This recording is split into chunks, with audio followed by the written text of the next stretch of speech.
Sorry, I got to ask it, so I want to get it in early. What's the thought process and the conversation involved with Paul Skeens and availability? We'll talk to him tonight. I think it's a day-by-day deal. We have a pretty thorough process that we go through with pitchers and their availability and testing and recovery and all of those types of things. So we still need to go through that tomorrow before we make any decision. Okay, Matt. Matt DeMarinis, Pipe Blue Review. I think if someone were to walk in here and not really know what's going on, they wouldn't know these guys are playing elimination games the last 2 days by just their attitudes. Does that permeate through the entire roster, and why do you think your guys are so loose despite the pressure? Yeah, I think, in the first meeting of the year, every year, one thing I tell them is 365 days a year, we're going to work on mindset. We expect to be here. We expect to be playing important baseball in June. And we play every game like we're playing important baseball in June. Like the Tuesday on March 22nd against McNeese is a playoff game to us. And the thought process behind that is if you do that all year long, then you can just stay in character when you get to the postseason.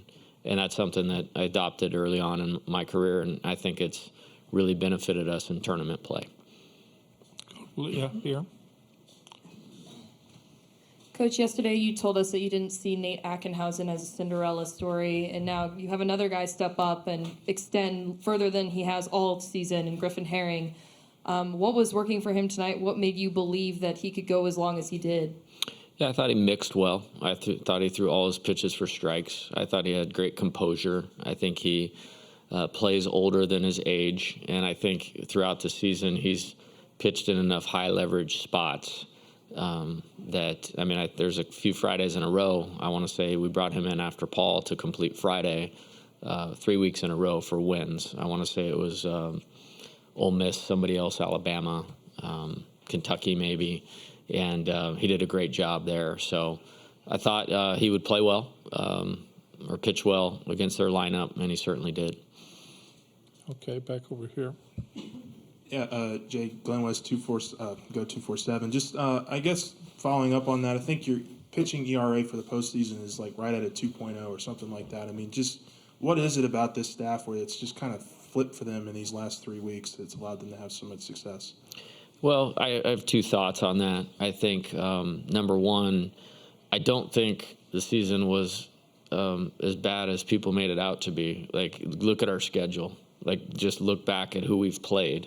And then the Southeastern Conference is not friendly as far as the environments that these guys pitch in. Not from fan standpoint, but from the ball. They're small.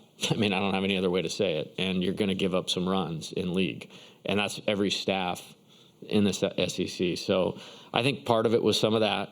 I think, the best coach that any player is ever going to have in their life is playing time and being through some of that. So when you look back at a couple of the speed bumps, I think about Auburn, and Mississippi State, we didn't want to waste those losses or failure. And I think we learned a lot of things, both as coaches. We've adjusted some of the preparation things. We've adjusted some of the usage, not just in how, what pitches they throw, but how we're using guys. And so I think it's just been a good team effort, and I think we got guys that are good. I think we've evaluated really good with this roster.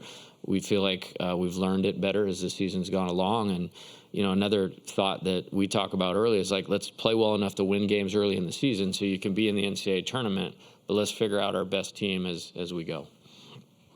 Okay, Wilson. Wilson here with the Advocate.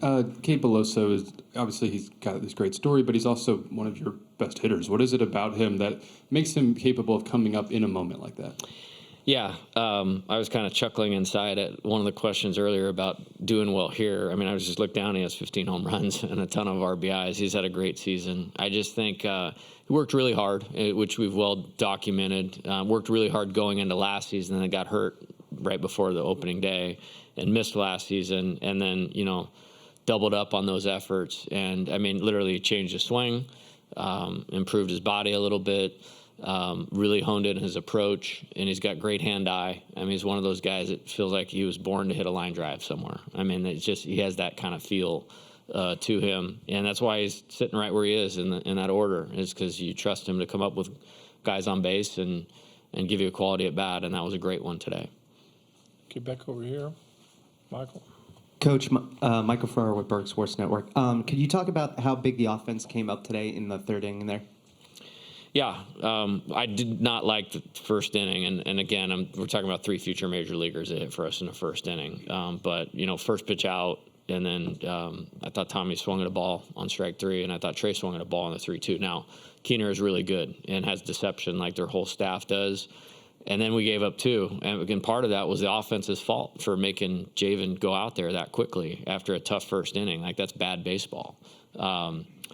Then so we just gathered it up. It's like we'd actually talked about a scenario where if you lose your plan in the postseason, that this can get away from you and it's over, just like that. So we had already talked about what I saw happen in the first inning, and it's no, we have to get back in character.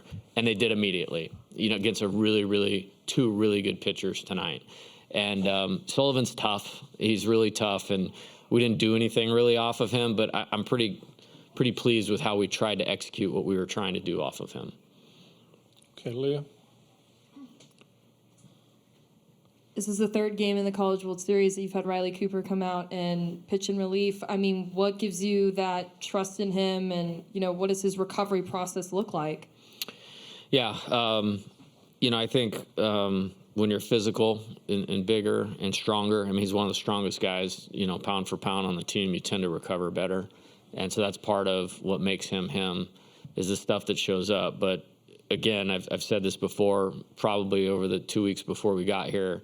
It's not about spin rate right now. It's not about velocity. It's about pitch execution and winners. And he is a winner. And that's why I believe in him.